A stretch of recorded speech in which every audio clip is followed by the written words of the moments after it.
আজকের এই ভিডিওটি অত্যন্ত গুরুত্বপূর্ণ হতে চলেছে, তাই সকলের কাছে অনুরোধ করব ভিডিওটিকে শেষ পর্যন্ত দেখুন। তো ডিয়ার ভিউয়ার্স, আপনারা জানেন যে এ সপ্তাহ থেকে ভারতের ওপরে ট্রাম্পের আরোপিত 50% ট্যারিফ কার্যকরী হয়েছে। 50% tariffs on India are now in force. They came into effect this morning. India is only the second country after Brazil to face such a high levy. এখন এই কথা তো অস্বীকার করা যায় না যে ভারতের পণ্যের ওপরে 50% ট্যারিফ বসানোর ফলে ভারতের বৈদেশিক বাণিজ্য এবং আভ্যন্তরীণ অর্থনীতিতে বড়সড় ধাক্কা লেগেছে। এখন এই ধাক্কায় রুপির দাম ইতিমধ্যে পড়ে গেছে, ফার্মাসিউটিক্যাল এবং টেক্সটাইল রপ্তানিতে বড়সড় ক্ষতি হয়েছে। व्यापारी का कहना है कि पहले भी उन्हें काफ़ी नुकसान हो रहा था और अब टैरिफ बढ़ने से और ज़्यादा नुकसान होगा। व्यापार ठप भी हो सकता है अगर इसका कोई समाधान नहीं हो पाया। আবার শেয়ার বাজারেও এর নেগেটিভ প্রভাব একেবারে স্পষ্ট। অথচ এত কিছু সত্ত্বেও ভারত কিন্তু আত্মবিশ্বাসে টকবক করে ফুটছে। আর এই আত্মবিশ্বাস এখন এতটাই তুঙ্গে যে জার্মান পত্রিকায় প্রকাশিত হয়েছে যে ট্রাম্প তিনবার মোদিকে ফোন করলেও ভারতের পক্ষ থেকে নরেন্দ্র মোদি নাকি ফোন ওঠাননি। বলা হচ্ছে ট্রাম্পের ট্যারিফ ধাক্কা মোকাবেলা করবার জন্য নরেন্দ্র মোদি 5টা গোপন পদক্ষেপ নিয়ে এগোচ্ছেন। আর তাই এখন সবচেয়ে বড় প্রশ্ন, কি সেই গোপন 5 পরিকল্পনা যার ওপরে ভিত্তি করে নরেন্দ্র মোদি এতটা আত্মবিশ্বাসী? কি সেই 5টা আভ্যন্তরীণ পলিসি যার ওপরে ভিত্তি করে ভারত এই ট্যারিফের ধাক্কাকে সামলাচ্ছে? এই ভিডিওটাতে আমি সেই 5টা পলিসি নিয়েই বিস্তারিত আলোচনা করব। তো চলুন শুরু থেকে শুরু করি। দেখুন, ট্রাম্প সরকারের আরোপিত 50% ট্যারিফ ভারতের অর্থনীতিতে গভীরভাবে প্রভাব ফেলেছে। ডলারের এগেনস্টে রুপির দাম পড়ে গিয়েছে। 2025 সালের জানুয়ারিতে রুপির দাম ছিল 83 টাকা 50 পয়সা প্রতি ডলার, এখন সেটা নেমে গিয়ে 86 টাকা 20 পয়সা প্রতি ডলার কিন্তু হয়ে গেছে। শেয়ার বাজারেও এর প্রভাব স্পষ্ট। গত এক মাসে সেন্সেক্স 3200 পয়েন্ট পড়ে গেছে, নিফটি পড়ে গেছে 950 point. IMF world economic outlook 2025-এর রিপোর্ট অনুযায়ী যদি এই ট্যারিফ দীর্ঘমেয়াদে বহাল থাকে তবে ভারতের জিডিপি 0.7 থেকে 0.8% পর্যন্ত কমে যেতে পারবে। That is very warning. তাছাড়া টেক্সটাইল এবং রেডিমেড গার্মেন্ট শিল্পের বার্ষিক আয় প্রায় $5.6 বিলিয়ন কমতে পারে। রত্ন ও গহনা শিল্পে প্রায় $4.8 বিলিয়ন, ফার্মাসিউটিক্যাল শিল্পে প্রায় $3.8 বিলিয়ন এবং পেট্রোলিয়ামজাত পণ্যের রপ্তানিতে প্রায় $1.2 বিলিয়ন আয় কমে যেতে পারে ভারতের। সব মিলিয়ে এই শুল্কের ফলে ভারতের রপ্তানি আয়ে প্রায় $15.4 বিলিয়ন ক্ষতি হওয়ার আশঙ্কা করছে বিশেষজ্ঞরা। আর এসব কিছুর ফল হিসেবে কিছুটা হলেও টান পড়বে ভারতের কর্মসংস্থানে। যেমন ভারতের টেক্সটাইল শিল্পে প্রায় 4.5 কোটি মানুষ কাজ করেন, কিন্তু মার্কিন শুল্কের কারণে ভিয়েতনাম এবং বাংলাদেশ তুলনামূলকভাবে সস্তা পণ্যের মাধ্যমে মার্কিন বাজারে প্রবেশ করছে, যার ফলে ভারতে কয়েক কোটি টেক্সটাইল কর্মী চাকরি হারাতে পারে বলেই কিন্তু বিশেষজ্ঞরা আশঙ্কা করছে। আবার জুয়েলারি খাতে ভারতে প্রায় 28% রপ্তানি আমেরিকায় হয়, যার মূল্য প্রায় $14 বিলিয়ন এবং এই খাতে প্রায় 50 লক্ষ মানুষ কাজ করেন। শুল্ক বৃদ্ধির কারণে মার্কিন বাজারে থাইল্যান্ড, তুরস্ক এবং ইতালি প্রবেশ করেছে, ফলে ভারতের জুয়েলারি চাকরিতেও কিন্তু চাপ পড়তে শুরু করেছে অলরেডি। একইভাবে সামুদ্রিক খাদ্য রপ্তানিতে ভারতের চিংড়ি শীর্ষে রয়েছে, যার বার্ষিক মূল্য প্রায় $7 বিলিয়ন এবং এর 45% রপ্তানি কিন্তু আমেরিকায় হতো। ফলে ট্রাম্পের এই শুল্কের কারণে অন্ধ্রপ্রদেশ, উড়িষ্যা এবং পশ্চিমবঙ্গের প্রায় 20 লক্ষ মৎস্যজীবীর জীবিকায় কিন্তু সরাসরি নেগেটিভ প্রভাব পড়েছে। আবার কার্পেট রপ্তানির প্রায় 35% আমেরিকায় যেত, যার মূল্য প্রায় $2 বিলিয়ন। কার্পেট শিল্পে প্রায় 20 লক্ষ মানুষ কাজ করেন, বিশেষত কাশ্মীর, উত্তরপ্রদেশ এবং রাজস্থানে। আবার আসবাবপত্র রপ্তানিতেও প্রায় $1.5 বিলিয়ন মার্কিন বাজারে যায়। তবে শুল্কের কারণে আমেরিকায় এখন ভিয়েতনাম, মালয়েশিয়া এবং চীনের কাছ থেকে বেশি করে আমদানি করছে। সব মিলিয়ে মার্কিন এই শুল্কের প্রভাব যে ভারতের অর্থনীতিতে নেতিবাচকভাবে পড়েছে, একথা কিন্তু অস্বীকার করার কোনো রকমের উপায় নেই। তবে এই সংকটকে ভারত কেবল বিপদ হিসেবে দেখছে এমন নয়, বরং ভারত একে সুযোগে রূপান্তরিত করবার জন্য 5 দফা কৌশল নিয়েছে। তবে হ্যাঁ, এখন একটা অনিশ্চয়তার পরিবেশ তৈরি হয়েছে বটে, কিন্তু সেই অনিশ্চয়তার মাঝে কিছুটা স্থিরতা খুঁজে বের করে ভারতের জাতীয় সম্পদকে কাজে লাগিয়ে ভারত কিন্তু ঘুরে দাঁড়ানোর সব রকমের চেষ্টা করছে। আর এই মনোভাব থেকেই ভারত 5টি বড় পদক্ষেপ নিয়েছে। প্রতিটা পয়েন্ট একটু মন দিয়ে শুনবেন, তবে এদের মধ্যে প্রথম এবং শেষ পয়েন্টটা ভারতের অর্থনীতির জন্য একেবারে গেম চেঞ্জার। দেখুন, এই 5টা পদক্ষেপের প্রথম পদক্ষেপ হলো রিভার্স ইঞ্জিনিয়ারিংকে উৎসাহ দেওয়া। রিভার্স ইঞ্জিনিয়ারিং কি?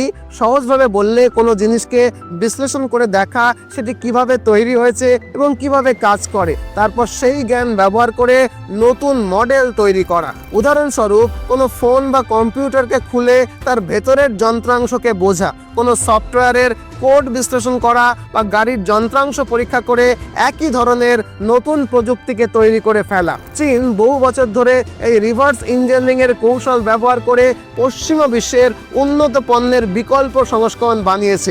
মূলত রিভার্স ইঞ্জিনিয়ারিং এর উপরে ভিত্তি করে চীন বর্তমান পৃথিবীর সবচেয়ে বড় প্রোডাকশন হাবেও কিন্তু পরিণত হয়েছে। ট্রাম্পের ট্যারিফ বসানোর প্রতিক্রিয়া স্বরূপ ভারতও এখন সংগঠিতভাবে রিভার্স ইঞ্জিনিয়ারিং প্রক্রিয়াকে শুরু করেছে।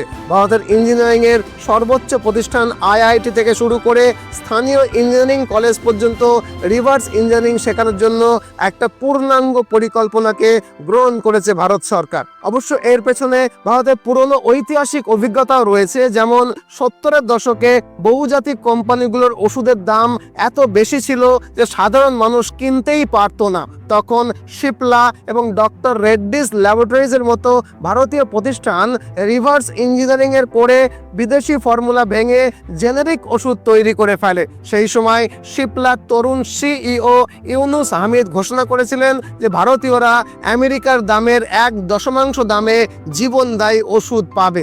রিভার্স ইঞ্জিনিয়ারিং এর এই পদক্ষেপে কিন্তু ভারতকে আজকের বিশ্বের অন্যতম বড় ওষুধ সরবরাহকারী দেশে পরিণত করেছে।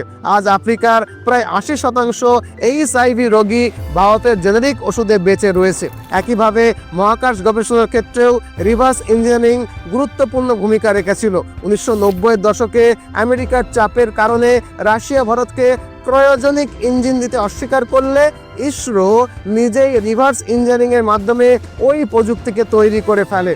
দীর্ঘ সময় লাগলেও 2014 সালে দেশীয় ক্রায়োজেনিক ইঞ্জিন দিয়ে GSLV D5 উৎক্ষেপণ করা হয়। তাছাড়া আজকের দিনে ভারত যে একসাথে শতাধিক স্যাটেলাইট মহাকাশে পাঠাতে সক্ষম হচ্ছে সেটাও কিন্তু রিভার্স ইঞ্জিনিয়ারিং এরই সুফল। তাছাড়া পোখরান 2 পারমাণবিক পরীক্ষার পর মার্কিন যুক্তরাষ্ট্রকে ভারত সুপার কম্পিউটার বিক্রি বন্ধ করে দিলে ভারতীয় বিজ্ঞানীরা রিভার্স ইঞ্জিনিয়ারিং এর মাধ্যমে মাত্র কয়েক বছরের মধ্যেই নিজস্ব পরম সুপার কম্পিউটার তৈরি করে ফেলে। আর আজ ভারত বিশ্বের টপ 10 সুপার কম্পিউটার ক্ষমতাধারী দেশের তালিকায় উঠে এসেছে। এই অভিজ্ঞতাগুলো প্রমাণ করে যে সংকট মোকাবেলায় রিভার্স ইঞ্জিনিয়ারিং ভারতীয়দের ডিএনএতেই রয়েছে। এখন ভারতের এই নতুন সংকটকালে ভারতের লক্ষ্য সেই একই কৌশলকে নতুন করে শিল্প খাতে প্রয়োগ করা, বিশেষত motor, valve, pump industry, hardware এবং মেশিন টুলস খাতে। বর্তমানে ভারতে ব্যবহৃত মেশিন টুলসের প্রায় 40% কিন্তু আমদানি করতে হয়। তাই আজ রিভার্স ইঞ্জিনিয়ারিং এর মাধ্যমে দেশীয় উৎপাদন বাড়াতে পারলে ভারত শুধু আমদানি কমাবে এরকম নয়, ভবিষ্যতে রপ্তানিও বাড়াতে পারে। তবে সবচেয়ে বেশি লাভবান হবে ভারতের MSME খাত, যা দেশের জিডিপির প্রায় 30% এবং রপ্তানির 45%কে যোগান দেয়। এখানে প্রায় 11 কোটি মানুষ কর্মরত। রিভার্স ইঞ্জিনিয়ারিং এর ফলে এই খাতে উৎপাদন বাড়লে আমাদের অভ্যন্তরীণ চাহিদা মিটিয়ে আমরা কিন্তু বাকি প্রোডাক্টগুলো বিদেশেও রপ্তানি করতে পারবো এবং ভারত অদূর ভবিষ্যতে চীনের মতো একটা প্রোডাকশন হাবেও পরিণত হয়ে উঠবে এবং বিপুল জনসংখ্যার এই দেশে একটা বড় কর্মসংস্থানের ক্ষেত্রও তৈরি হবে। আশা করি আজকের এই সংকটকে সুযোগে পরিণত করবার জন্য ভারতের এই প্রথম কৌশল বা পদক্ষেপটা আপনাদেরকে বুঝিয়ে বলতে পারলাম। ভারতের দ্বিতীয় পদক্ষেপ হলো উৎপাদন খরচ কমানো। আই রিপিট, ইন্ডিয়ান প্রোডাক্টের উৎপাদন খরচ কমানো। আসলে আজকের গ্লোবাল অর্থনীতিতে কোনো প্রোডাক্টের উৎপাদন খরচ কমাতে পারলে আন্তর্জাতিক ক্ষেত্রে সেই প্রোডাক্টটিকে এক্সপোর্ট করা অনেক সহজ হয়ে যায় এবং শুরুতেই অনেকখানি এগিয়েও থাকা যায়। চীন যেটা করতে পেরেছে ভারত এখন সেটাই করতে চাইছে। বিশেষ করে সেমিকন্ডাক্টর এবং সোলার সেল উৎপাদন খরচ কমাতে ভারত এখন সরকারিভাবে সুনির্দিষ্ট পরিকল্পনা গ্রহণ করেছে। কিন্তু সেমিকন্ডাক্টরই বা কেন? কারণ সেমিকন্ডাক্টর এখন কেবল মোবাইল বা কম্পিউটারে সীমাবদ্ধ নয়, গাড়ি, প্রতিরক্ষা ব্যবস্থা, চিকিৎসা যন্ত্রপাতি থেকে শুরু করে কৃত্রিম বুদ্ধিমত্তার মতো উন্নত প্রযুক্তির ক্ষেত্রেও কিন্তু এটা অপরিহার্য। অন্যদিকে সৌরশক্তি ভারতের জ্বালানি নিরাপত্তা এবং জলবায়ু পরিবর্তন মোকাবেলার মূল হাতিয়ার হয়ে উঠেছে। এই প্রেক্ষাপটে 2021 সালে সরকার চালু করেছে জাতীয় সেমিকন্ডাক্টর মিশন, যেটাকে সংক্ষেপে বলে NSM, যার আওতায় প্রায় 76,000 কোটি টাকা মানে 10 বিলিয়ন মার্কিন ডলার ভর্তুকি দেওয়া হয়েছে, যার লক্ষ্য হলো দেশীয় উৎপাদন বাড়ানো এবং আমদানি নির্ভরতা কমানো। এখানে বলে রাখি, বর্তমানে ভারত প্রায় 90% সেমিকন্ডাক্টরই কিন্তু আমদানি করে। আমদানি কোথা থেকে করে? তাইওয়ান, দক্ষিণ কোরিয়া এবং চীন থেকে করে। তাই এই খাতে নিজস্ব উৎপাদন ক্ষমতা গড়ে তোলা কেবল অর্থনৈতিক নয়, কৌশলগত দিক থেকেও কিন্তু অত্যন্ত জরুরি। ইতিমধ্যেই মাইক্রন টেকনোলজি গুজরাটে 2.75 বিলিয়ন মার্কিন ডলার বিনিয়োগে একটা সেমিকন্ডাক্টর অ্যাসেম্বলি প্ল্যান্ট তৈরি করেছে, যা প্রায় 5,000 প্রত্যক্ষ এবং 15,000 পরোক্ষ কর্মসংস্থান সৃষ্টি করেছে। একইভাবে সৌরশক্তি খাতেও খরচ কমানোর উদ্যোগ নেওয়া হয়েছে। বর্তমানে ভারত বিশ্বের তৃতীয় বৃহত্তম সৌর বিদ্যুৎ উৎপাদক দেশ, যার ইনস্টল ক্যাপাসিটি 2023 সালের শেষে দাঁড়িয়েছে 72 গিগাওয়াটে। কিন্তু ভারতীয় সৌর প্যানেল কোম্পানিগুলো এখনও প্রয়োজনীয় সোলার সেলের 70 থেকে 80% আমদানি করে, বিশেষত চীন থেকে আমদানি করতে হয়। ফলে উৎপাদন খরচ বাড়ছে এবং দেশীয় শিল্প আন্তর্জাতিক বাজারে প্রতিযোগিতায় পিছিয়ে পড়ছে। আর এই সমস্যা সমাধানের জন্য সরকার প্রোডাকশন লিঙ্কড ইনিশিয়েটিভ, যেটাকে সংক্ষেপে বলে PLI স্কিমে 24,000 কোটি টাকা বরাদ্দ করেছে, যাতে দেশীয় সোলার সেল এবং মডিউল উৎপাদনকে উৎসাহিত করা যায়। এছাড়া উৎপাদন খরচ কমাতে শ্রম আইন সংস্কারেও কিন্তু উদ্যোগ নিয়েছে সরকার। আগে ভারতের শ্রম আইন ছিল অত্যন্ত জটিল এবং অসংখ্য বিধিবদ্ধ নিয়মে ভরা, যা শিল্পক্ষেত্রে বিনিয়োগের পথে বাধা তৈরি করত। 2020 সালে সরকার প্রায় 44টা শ্রম আইনকে একত্রিত করে 4টি শ্রম কোডে রূপান্তরিত করেছে।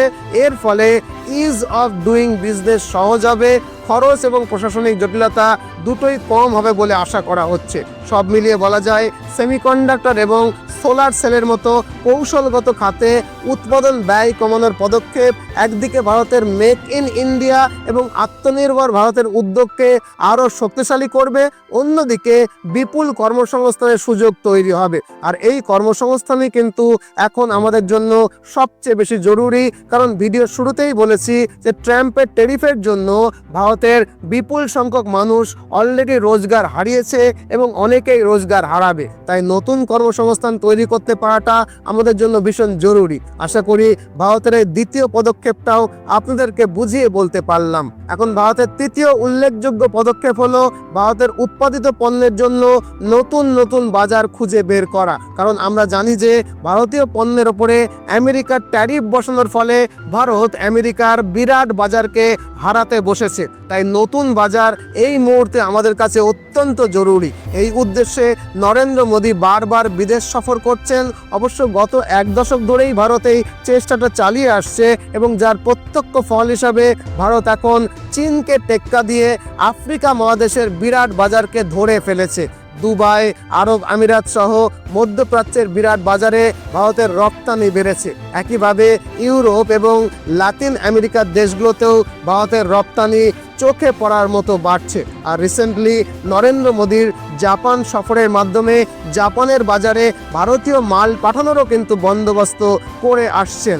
সব মিলিয়ে ভারতের পণ্য আমেরিকায় যে ধাক্কা খেয়েছে তার বদলে আরও বড় মার্কেট খুঁজে পাচ্ছে ভারত। তবে এক্ষেত্রে ভারতের একটা ড্রব্যাক হলো ক্ষুদ্র এবং মাঝারি ব্যবসায়ী প্রতিষ্ঠানগুলো মানে ছোট এবং মাঝারি ব্যবসায়ীরা তাদের পণ্যকে এখনো পর্যন্ত সেইভাবে আন্তর্জাতিক বাজারে বিক্রি করে উঠতে পারে না, মানে ঠিকঠাক এক্সপোর্ট করতে পারে না। তাই এই পরিস্থিতিটাকে বদলাতে সরকার অন্তত 1 লক্ষ ক্ষুদ্র ব্যবসায়ীকে ন্যাশনাল ট্রেড নেটওয়ার্ক মানে NTN এর আওতায় এনে এক্সপোর্টার হিসেবে গড়ে তোলার পরিকল্পনা করছে। এর ফলে তারা শুধুমাত্র দেশীয় বাজারে সীমাবদ্ধ না থেকে আফ্রিকা, ল্যাটিন আমেরিকা, দক্ষিণ পূর্ব এশিয়া এবং মধ্য এশিয়ার মতো উদীয়মান অর্থনীতিতে প্রবেশ করতে পারবে, সেই বাজারে মাল পাঠাতে পারবে। ইতিমধ্যেই আফ্রিকার বাজারে ভারতের রপ্তানি বছরে প্রায় $40 বিলিয়ন ছাড়িয়ে গেছে, যা গত 1 দশকে দ্বিগুণ হয়ে গেছে। একইভাবে ল্যাটিন আমেরিকায় ভারতের রপ্তানি বার্ষিক গড়ে 8 থেকে 10% হারে বৃদ্ধি পাচ্ছে। ন্যাশনাল ট্রেড নেটওয়ার্ক ঠিকঠাকভাবে চালু হলে ক্ষুদ্র এবং মাঝারি ব্যবসায়ীরা digital platform, trade finance, logistic সহায়তা এবং আন্তর্জাতিক ব্র্যান্ডিংয়ের মতো অনেক সুযোগ সুবিধা পাবে। 2022 সালে বাণিজ্য মন্ত্রণালয়ের তথ্য অনুযায়ী ডিজিটাল ট্রেড প্ল্যাটফর্ম ব্যবহারকারী MSME এক্সপোর্টাররা অন্যদের তুলনায় প্রায় 12 থেকে 15% বেশি রপ্তানি করতে পেরেছে। তাই সরকারের ধারণা NTN বাস্তবায়িত হলে আগামী 5 বছরে নতুন বাজারে ভারতের রপ্তানি কমপক্ষে $100 বিলিয়ন বাড়তে পারে। অর্থাৎ আমেরিকার উচ্চ শুল্ক নীতির কারণে যে ক্ষতি ভারতের ওপরে এসেছে সেটি সামাল দিয়ে উঠতে পারবে ভারত। এখন এই 3টি বড় পদক্ষেপের পর ভারতের চতুর্থ কৌশলটি হলো GST মানে গুডস অ্যান্ড সার্ভিস ট্যাক্সকে সংস্কার করা, মানে কর ব্যবস্থায় আরও সরলীকরণকে আনা। কিন্তু কেন? আসলে 2017 সালে চালু হওয়া GST ছিল ভারতের অর্থনীতির জন্য একটা ঐতিহাসিক পরিবর্তন। এটি কেন্দ্র এবং রাজ্যের মোট 17টা কর এবং 23টা সেসকে একত্রিত করে একটা অভিন্ন জাতীয় কাঠামোকে তৈরি করে। বর্তমানে GST 4টি স্তরে বিভক্ত রয়েছে: 5%, 12%, 18% এবং 28%। তবে এই কাঠামোর জন্য কোনো ভারতীয় প্রোডাক্টের প্রোডাকশন কস্ট এতটাই বেশি হয়ে যাচ্ছে যে আন্তর্জাতিক বাজারে সেই প্রোডাক্টটা পাল্লা দিতে পারছে না। এই জন্য এখন সরকার GST কাঠামোকে সরলীকরণ করতে চাইছে। আলোচনা চলছে যে প্রথম ধাপে 4টি হারকে কমিয়ে 2টি স্তরে নামানো হবে, মানে 5% এবং 18% এই দুটো GSTকে রাখা হবে এবং দীর্ঘমেয়াদে ভারতে মাত্র একটা অভিন্ন GST কার্যকর হবে, মানে যে কোনো একটা ট্যাক্স রাখা হবে। এই পরিকল্পনা করা হচ্ছে, মানে সব প্রোডাক্টের ক্ষেত্রে একটাই GST হবে। আর এই সংস্কার হলে তার প্রত্যক্ষ সুফল পাবে মূলত ফুড প্রসেসিং সেক্টর। বর্তমানে ভারতে কৃষি পণ্য প্রক্রিয়াকরণের হার মাত্র 10%, যেখানে চীনে সেটা 23%, আমেরিকায় সেটা 65%। উচ্চ GSTর হার এবং জটিল কর ব্যবস্থার জন্যই ভারতের ফুড প্রসেসিং সেক্টর আন্তর্জাতিক স্তরে উঠতে পারছে না। যদি নতুন হার কাঠামো কার্যকর হয় তবে উৎপাদন খরচ কমবে, ব্যবসায়ীদের চাপ হ্রাস পাবে এবং ফুড প্রসেসিং শিল্পে দ্রুত প্রবৃদ্ধি ঘটবে। সরকারের অনুমান 2025 সালের মধ্যে এই খাতের বাজার মূল্য $500 বিলিয়ন ছাড়িয়ে যেতে পারে, যার প্রত্যক্ষ সুফল ভারতের কৃষি এবং গ্রামীণ অর্থনীতিতে আসবে বলেই কিন্তু বিশেষজ্ঞরা ধারণা করছে। আশা করি ভারত সরকারের এই পদক্ষেপটাও আপনারা বুঝতে পারলেন। তবে এই মুহূর্তে ভারতের পঞ্চম এবং সবচেয়ে বড় পদক্ষেপের ক্ষেত্রটা হলো পর্যটন, যেটাকে গেম চেঞ্জার পদক্ষেপও বলা হচ্ছে। কেন? কারণ আমরা সবাই জানি আজ ভারতকে গ্লোবাল ট্যুরিজমের গন্তব্য হিসাবে দেখা হয়। ইউনেস্কোর ঘোষিত 42টা ওয়ার্ল্ড হেরিটেজ প্লেস ভারতেই অবস্থিত। তাছাড়া হিমালয় থেকে শুরু করে ভারতের সুদৃশ্য উপকূলীয় সৈকত, আধ্যাত্মিক কেন্দ্র থেকে শুরু করে আধুনিক শহর, ভারতের বৈচিত্র্য অন্য যে কোনো দেশের সঙ্গেই কিন্তু তুলনাহীন। অথচ ভারতের জিডিপিতে পর্যটন খাতের অবদান মাত্র 5.8%। আমি 2022-23 রিপোর্ট অনুযায়ী বলছি, যেখানে গ্লোবাল অ্যাভারেজই হলো প্রায় 10%। তুলনায় থাইল্যান্ড 21%, স্পেন 12%, আমাদের ঘরের কাছের ইন্দোনেশিয়া সেখানেও 9%, আর ভারতের মাত্র 5.8% অবদান। তাই এখন ট্রাম্প প্রশাসনের ট্যারিফ নীতির কারণে ভারতের শ্রমনির্ভর খাত যেমন টেক্সটাইল, চমড়া শিল্প, হ্যান্ডিক্রাফট ক্ষেত্রে চাপ পড়ছে। তাই বড় কর্মসংস্থানকে নিশ্চিত করতে হলে ভারত পর্যটন খাতকে নতুন মাত্রায় উন্নত করবে, এই পরিকল্পনা গ্রহণ করছে সরকার। লক্ষ্যমাত্রা হলো পর্যটনের অবদানকে জিডিপির অন্তত 10%-এ উন্নীত করা, যা প্রায় দ্বিগুণ কর্মসংস্থানকে সৃষ্টি করবে। বর্তমানে এই খাতে প্রায় 3,90,00,000 মানুষ কাজ করছে, যা 2033 সালের মধ্যে 5,30,00,000-এ পৌঁছবে বলে বিশেষজ্ঞরা অনুমান করছে। কেন্দ্র এবং রাজ্য সরকারে যৌথভাবে 50টি প্রধান পর্যটন কেন্দ্রকে চিহ্নিত করেছে। এগুলোকে শুধু ভ্রমণ কেন্দ্র নয়, বরং এক্সপেরিয়েন্স সেন্টার হিসেবে গড়ে তোলার পরিকল্পনা নেওয়া হয়েছে। কারণ আমরা জানি যে দেখার চেয়ে অনুভব করার অভিজ্ঞতা পর্যটকদের কাছে অনেক বেশি মনোগ্রাহী। উদাহরণস্বরূপ রাজস্থানের প্যালেস অন হুইলস ট্রেন বা কেরালার হাউসবোট ট্যুরিজম আন্তর্জাতিকভাবে ভারতের ব্র্যান্ড ভ্যালুকে বাড়াচ্ছে।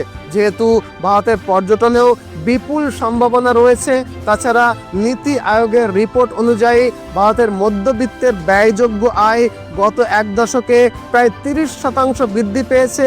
এর ফলে দেশীয় পর্যটনের বাজারেও প্রতি বছরে গড়ে 13 থেকে 14% হারে বৃদ্ধি পাচ্ছে। তাছাড়া সরকার দেখো আপনার দেশ এই কর্মসূচিকে জাতীয় আন্দোলনে রূপান্তরিত করতে চাইছে, যাতে মানুষ শুধু ভ্রমণ না করে, নিজের দেশকে নতুনভাবে আবিষ্কারও করে। ইতিমধ্যে 2022 সালে দেশীয় পর্যটকের সংখ্যা 170 কোটি ভ্রমণতে পৌঁছেছে, যা কোভিড পূর্ব স্তরকে অতিক্রম করে ফেলেছে। সব মিলিয়ে পর্যটন খাতকে পুনর্গঠন এবং সম্প্রসারণ কেবল ভারতের অর্থনৈতিক প্রবৃদ্ধিকেই বাড়াবে না, বরং গ্লোবাল ইকোনমিক ধাক্কা থেকেও ভারতকে রক্ষা করবে। পর্যটন হবে ভারতের পরবর্তী কর্মসংস্থান ইঞ্জিন, যা সাংস্কৃতিক শক্তি এবং অর্থনৈতিক শক্তি হিসেবেও কাজ করবে। তো এই হলো ভারতের পঞ্চম পদক্ষেপ। সংক্ষেপে বলা যায়, ট্রাম্পের ট্যারিফ নীতির চাপ সত্ত্বেও ভারতের হাতে এখন কৌশলগত সুযোগ রয়েছে। আশা করি আপনারা অনুভব করতে পারলেন যে 5 স্তরীয় এই পরিকল্পনা ভারতকে একটা সুরক্ষিত অবস্থান দেবে এবং ট্যারিফের কুপ্রভাবকে অনেকখানি রুখে দেবে এবং ভারতকে শক্তিশালী এবং স্থিতিশীল অবস্থানে রাখবে। আশা করি পুরো বিষয়টা আপনাদেরকে বুঝিয়ে বলতে পারলাম।